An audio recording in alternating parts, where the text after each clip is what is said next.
Hello, my name is James McCool. I'm the owner of PayDirtDFS.com, and this is going to be a quick video about how to use the League of Legends models on the site over at PayDirtDFS.com. We have League of Legends coming back in full force over the next week. Get back LPL, I think, tonight with a couple games, a little two-gamer, and then we're going to be full force into the season.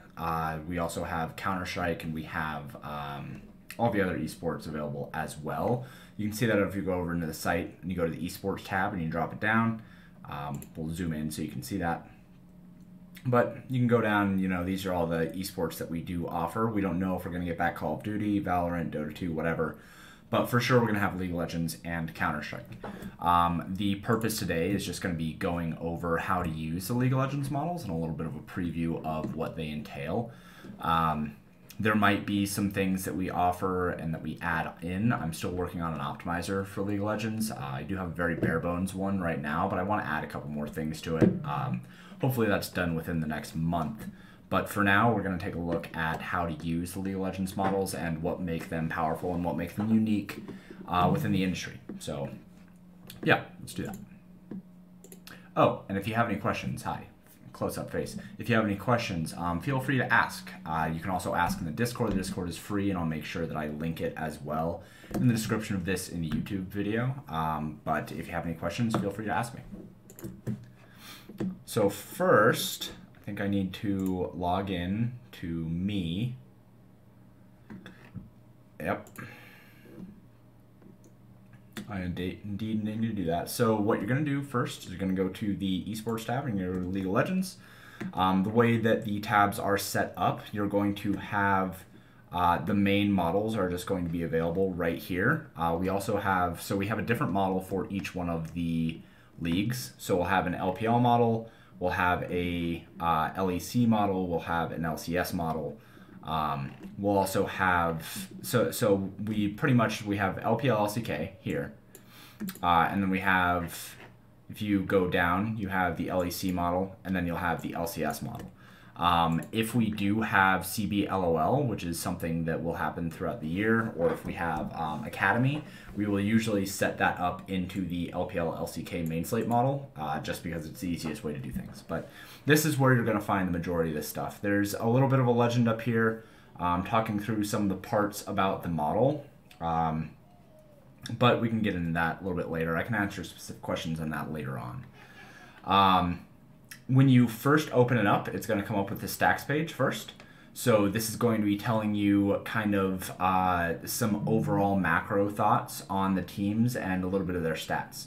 So first you're going to see when they were updated. You're also going to see these stack ranks. So stack ranks are basically giving an idea of how strong each of the teams are in terms of their ceiling, in terms of their GPP value and such. When you look at the Stack Plus, this is kind of like an overall grade of how strong teams are in GPPs and how strong with plays they are. There is the 40+% in wins. This is how often each one of the starters for the team that we have projected scores 40 or more fantasy points when they end up winning the game. So this is really important for GPPs as well. And then here's Vegas win percentage. This just goes off of what offshore books have for their win rate or for what their odds are to win the game. The fantasy matchups are going to be something that are really, really important. It's something that I reference a lot throughout the year. So when we're looking at this, it's typically put together in a way that says what teams are going to be most valuable if they end up winning the game. So Royal Never Give Up, we'll use them as an example first. They are 209 on the Vegas line, so they are favorites here. They have good, strong team efficiency, which is something that I built that's proprietary stat that kind of measures correlation within a team. How efficient they are at team fighting, how well they spread kills around, how well they spread gold around, etc., etc. CKPMR diff. So the CKPMR is a proprietary stat that we have here at PayDirt as well that was built by the Hatter. It is something that measures how strong a team is in regard to the combined kills per minute in the entire game. And for their team individually for all the games they've played.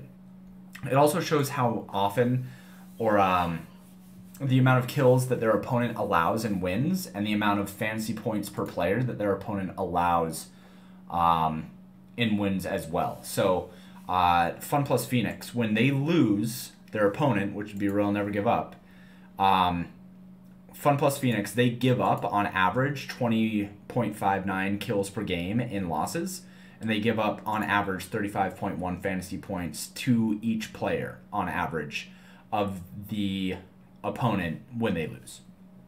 So if you were to use nothing else, you could just look at this and say, okay, well, Royal Never Give Up is going into a game where they are facing an opponent who gives up 35 fantasy points on average to opponent players per game if they were to win this game.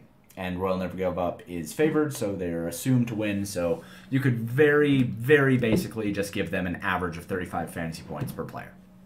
And yes, had a ratio. R is ratio, so the combined kills per minute ratio. And that's kind of like all of this stuff. So you get the gist of that. If you have any questions on this, I reference this all the time. Basically, me and Hatter use team efficiency and CKPMR like our lives depended on it. Then we go into the projections. So the projections are really, really cool, and one of the things that I think separates us over here at PayDirt from the rest of the industry. It is built off of a couple different things, but here we can see, obviously, teams who are favorites are going to have higher projections here, right? Because League of Legends is a game where the team that wins is the team that is going to score fantasy points. It is as close to a zero-sum game as we have in DFS, meaning that if one team is winning, the other team is not getting fantasy points. It's very, very hard for a losing team to end up winning you a GPP. They just don't score enough kills. So a lot of this is predicated on whether a team's a favorite or not. And we have everything kind of building off of whether they are favorites or not. Now, you'll notice that this is blue. In my models for esports, anything that I have highlighted in blue, any column, you can actually change that stuff, and it's going to affect the way that the projections are built out. So we can see it here where these are the Vegas lines that were already put in. But say you wanted to say what would happen if, say, OMG actually lost the game. So right now, these projections are built on the predication that OMG is going to win the game because Vegas predicts them to win the game. But what if we flip the script here, right? What if we thought that Thunder Talk was going to win and that OMG was going to lose? So if we flip those odds, we can see what the projections then would say. So this is assuming that Thunder Talk is going to win and OMG is going to lose. So you put that in, you sort largest to smallest, and now Puff is the second highest projection here, right? So now it's RNG and Thunder Talk. It should be noted also that for the purpose of this, anything that is plus 150 or better, I'm assuming is going to be a win. So if you put in the odds of 135 here, then it's going to assume that OMG is also very possible to win. We basically just say that anything 150 or better is a toss-up. So you'll see situations like that where if somebody is 135 and like maybe these guys are like negative 155 or something like that, we would see that they are both assumed to be winning. So say that we wanted to go back on all of that, right? Where, I don't know, what were they, 280 and like negative 350 or something like that. Say that we wanted to see what would happen if Fun Plus wins this game, right? So let's flip these odds. And let's see what that then says. So we'll sort largest. Okay, cool. So now FPX Xylau is supposed to be the top overall projected player at 164 points throughout the entire thing. So using this is really, really powerful. This is going to allow you to see the different kind of things that can happen on the slate based on who you think is going to win the game. Or if you're building GPP lineups, it's going to show you what underdogs are the best teams to take. You can just basically put you can put everybody as negative 350. And then that's going to give you a really good view of who the best players to use on the slate are. Because this is assuming that everybody's using their win projections. So that would make it so that, okay, we have FPX, we have RNG, we have Thunder Talk, OMG, FPX, RNG, FPX. So it looks like FPX, if they win, is going to be the most valuable team. So that is something that's really, really important. You can also see what the projected kills, deaths, assists, CS, everything like that is supposed to be. Remember, this is in best of 5, so we can also change this. We can go best of 3, and then that's going to tell us what other projections are. You can do best of 1. You can see all that other different kind of stuff. So really, really cool. You can change both series length and the odds. We can also go over into the range of outcomes. So range of outcomes is going to show you how often players are scoring into certain buckets. So Zilo How, I cannot pronounce it. Please don't yell at me. We don't have any like real data for him. We have like very short data, so his range of outcomes is really, really high. But somebody like Puff for Thunder Talk, overall, they have a 5% chance of scoring 50 plus fantasy points. If we go over and we just look in wins, and say that we wanted to find who has the highest chance of 45 plus in wins, we can just sort by that. And then we have Abel, we have Cream, we have Gala. You can sort by these things and you can see how often these players are able to find their ceiling and who has the highest ceiling when they end up winning games. As we continue to go through, you can see fantasy points against.